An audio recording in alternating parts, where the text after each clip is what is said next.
G'day everyone, I'm Callum and you are here with me at AVDC. We've had a lot of good feedback lately about the custom fiberglass subwoofer enclosure we made for a Hyundai i30N. So I thought it'd be good to show you a similar project we did in a Nissan Juke a little while ago, with a little bit of a twist.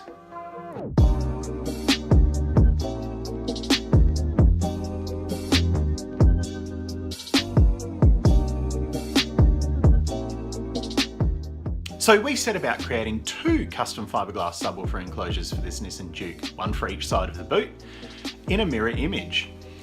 Not only that, but we added a red colour matched highlight trim to each subwoofer box, which mimics the shape of the tail light and also matches some of the interior highlights in the Juke for a little bit of added flair.